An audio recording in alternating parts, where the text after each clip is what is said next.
Hey, I'm here to talk to you and tell you what my problems are with Waxahatchee. She's a singer-songwriter. Her name is Katie Crutchfield, and she goes under the name Waxahatchee. So, when the Orange Glow came out, before it came out, I went on tour with her across the West Coast and opened for her. It was cool. We went on tour. We talked. It kind of sucked, though, because my friend Hunter was playing in Globelamp. It was just me and him.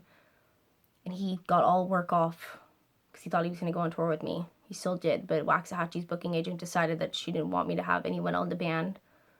So it was just me playing alone, which really sucked for Hunter, my friend who was in Globelamp, who just had to come on tour and watch and not be able to play, even though he got all the dates off. So I thought that was kind of petty.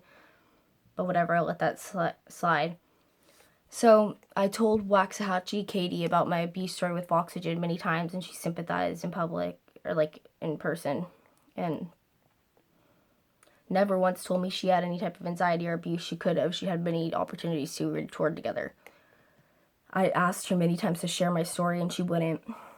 And I got really mad one day because I went on Twitter, and I saw that she tweeted something about how she was crying when Kim Kardashian got robbed.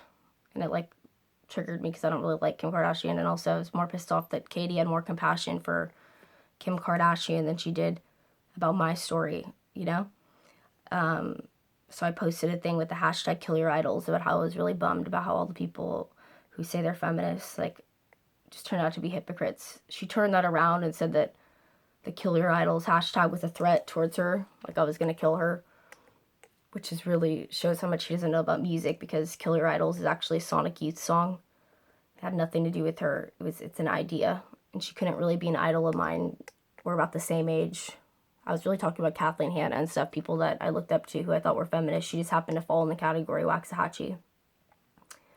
In real life, she appeared sympathetic and that she cared. I don't expect every single person to care about my story, but when you act like you're my friend, you tour with me, and you say you're a feminist, and you won't share my story, it makes me question your activism. Even if Waxahatchee didn't know who to believe here, she could have still shared my story from an objective perspective and let her fans decide for themselves instead of leaving me in the dark and blocking me. Is that really what a feminist does? Blocks a girl who asks for help about getting abused, really? And she told me that she is a victim of anxiety and I was stressing her out. Then she turned around and became a victim. She was all, I can't believe it. You're making me the victim. It's she could have told me any time on the tour when I told her about my PTSD and getting my teeth knocked out. She could have told me that she had anxiety and didn't want to talk about it. She had many opportunities to. We were on tour together. Instead, she posted on the internet just to shame me. It just makes no sense. If she had shared my story, thousands of women would have read it. It would have reached them. To me, she's the pinnacle of white feminism. She wrote a song for girls, show by Lena Dunham, and will only help other rich white girls so she could social climb through them more. I just really do not support Waxahatchee, and I just cannot believe she even says she's a feminist. I just want you guys to know that why I don't like her. I personally know her. I went on tour with her. She blocked me when I asked her to share my story about getting my teeth knocked out, and she still parades around like she's a feminist. So I just want to let you know that Waxahatchee, she's totally fake. She's basic white bread.